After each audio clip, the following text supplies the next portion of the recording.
കൊല്ലത്ത് പേവിഷബാധയേറ്റ് 7 വയസ്സുകാരി മരിച്ചതിൽ കോൺഗ്രസ് പ്രതിഷേധം. ജില്ലാ കളക്ടർ എൻ ദേവിദാസിനെ കോൺഗ്രസ് പ്രവർത്തകർ തടഞ്ഞു. വിളക്കുടി കുടുംബാരോഗ്യ കേന്ദ്രത്തിലെ യോഗശേഷം മടങ്ങിപ്പോകുമ്പോഴാണ് പ്രതിഷേധം. കലക്ടറുടെ മറുപടി തൃപ്തികരമല്ലെന്ന് കോൺഗ്രസ് നേതാവ് ജ്യോതികുമാർ ചാമക്കാല. കുട്ടിയുടെ കുടുംബത്തിന് 25 ലക്ഷം രൂപ സർക്കാർ നൽകണമെന്നും ജ്യോതികുമാർ ചാമക്കാല ആവശ്യപ്പെട്ടു. പ്രവർത്തകരെ പോലീസ് കസ്റ്റഡിയിലെടുത്തു.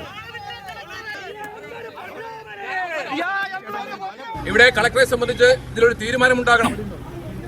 മുഖ്യമന്ത്രിയോടോ ചീഫ് സെക്രട്ടറിയോടോ ആരോട് വേണമെങ്കിലും നിങ്ങൾക്ക് സംസാരിക്കാം. ഞങ്ങൾ മുന്നോട്ട് വെച്ച ആ കുടുംബത്തിന്റെ സാമ്പത്തിക സഹായവും ആ കുടുംബത്തിൽ ഒരാൾക്ക് ജോലിയും ഉൾപ്പെടെയുള്ള, അതുപോലെ തന്നെ ഈ പ്രദേശത്തെ തെരുവ് നായ്ക്കളെ പിടിക്കുന്നത് ഉൾപ്പെടെയുള്ള ആവശ്യങ്ങൾ അത് മുന്നോട്ട് വെച്ചപ്പോൾ കളക്ടർ പുച്ഛിച്ച് തള്ളുന്ന, ചിരിച്ചു തള്ളുന്ന, ഇത്രയും IAS പദവിയിലിരിക്കുന്ന ഒരു ഉദ്യോഗസ്ഥന്റെ ഭാഗത്തുനിന്ന് ഒരിക്കലും ഉണ്ടാകാൻ പാടില്ലാത്ത ഇടപെടലുകൾ, നടപടികൾ, പ്രതികരണങ്ങളാണ് അദ്ദേഹത്തിന്റെ ഭാഗത്തുനിന്ന് ഉണ്ടായിട്ടുള്ളത്. അതിൽ പ്രതിഷേധിച്ചുകൊണ്ടാണ് ഞങ്ങൾ അദ്ദേഹത്തെ തടഞ്ഞു വെച്ചത്.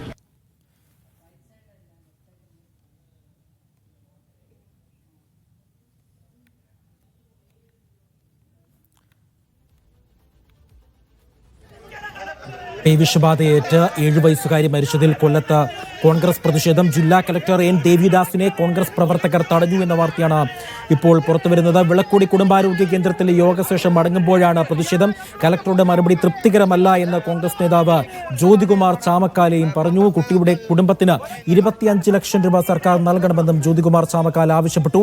പ്രവർത്തകരെ പോലീസ് കസ്റ്റഡിയിലെടുത്തു എന്നുള്ള വാർത്തയാണ് കൊല്ലത്ത് നിന്നും പുറത്തു വന്നുകൊണ്ടിരിക്കുന്നത്. കൊല്ലം കലക്ടറെയാണ് കോൺഗ്രസ് പ്രവർത്തകരുടെ നേതൃത്വത്തിൽ തടഞ്ഞത്. ഇപ്പോൾ വാർത്തയുടെ വിവരങ്ങൾ നൽകാനായി ലിജോ ഉണ്ട്.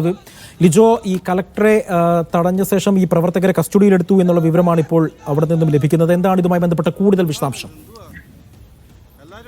അജി, ഇന്ന് ഏകദേശം 12:30യോടുകൂടിയാണ് കൊല്ലം ജില്ലാ കളക്ടറായിട്ടുള്ള എൻ ദേവിദാസ് വിളക്കുടി കുടുംബാരോഗ്യ കേന്ദ്രത്തിൽ യോഗത്തിന് എത്തിയത്. അതിനുശേഷം മടങ്ങുന്ന സമയത്തായിരുന്നു അവിടെ കോൺഗ്രസ് പ്രവർത്തകരുടെ നേതൃത്വത്തിൽ നാട്ടുകാരൊപ്പം ചേർന്നുകൊണ്ട് കളക്ടർ തടയാനായിട്ടുള്ള ഒരു തയ്യാറെടുപ്പ് തടഞ്ഞത്.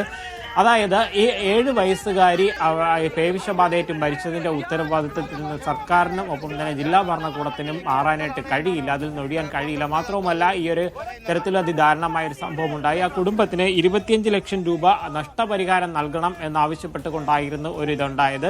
ഈ പറഞ്ഞ ആവശ്യങ്ങളോടല്ല, അതായത് ഈ കോൺഗ്രസ് പ്രവർത്തകർ, ജ്യോതികുമാർ ചാമക്കാലയുടെ നേതൃത്വത്തിലുള്ള കോൺഗ്രസ് പ്രവർത്തകർ ഇത്തരത്തിൽ പ്രതിഷേധവുമായി എത്തുമ്പോൾ അതിന് കൃത്യമായൊരു മറുപടി പറയാതെ അവരെ പരിഹസിക്കുന്ന രീതിയിലായിരുന്നു മറുപടി എന്നാണ് അവർ ഉയർത്തുന്ന ആരോപണം. പക്ഷേ കളക്ടറോട് സംസാരിച്ചപ്പോൾ മനസ്സിലാക്കാൻ കഴിഞ്ഞ കാര്യം എന്താണ്, നിലവിൽ അതിന്റെ ഒരു സ്ഥിതി എന്താണ്, അത്തരത്തിലുള്ള ഒരു വിലയിരുത്തൽ യോഗത്തിന് വേണ്ടിയാണ് താൻ അവിടേക്ക് എത്തിയത്. പക്ഷേ പെട്ടെന്നുണ്ടായ ഒരു പ്രതിഷേധമായിരുന്നു.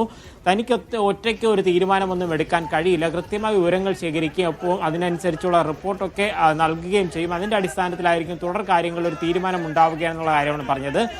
രാവിലെ കുട്ടിയുടെ ഖബറടക്കം ഉൾപ്പെടെയുള്ളതിന് കാര്യങ്ങളൊക്കെ കഴിഞ്ഞു. അതിനുശേഷം വിളക്കുടി ഗ്രാമപഞ്ചായത്ത് ഇത്തരത്തിലൊരു സംഭവം, ഇനി ഇത്തരത്തിലൊരു കാര്യങ്ങൾ ഉണ്ടാകാതിരിക്കാനുള്ള മുൻകരുതൽ നടപടികൾ സ്വീകരിക്കുന്നതിന്റെ ഭാഗമായിട്ടായിരുന്നു ഒരു യോഗം ചേർന്നത്.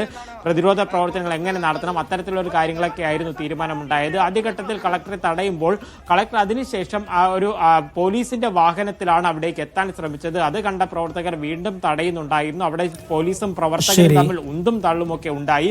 അതിനുശേഷം കൂടുതൽ പോലീസ് എത്തുകയും ഈ പ്രവർത്തകരെ കസ്റ്റഡിയിലെടുത്ത് മാറ്റിയതിനു ശേഷമാണ് കളക്ടർക്ക് കടന്നു പോകാൻ കഴിഞ്ഞത്. ശരി ലിജോ.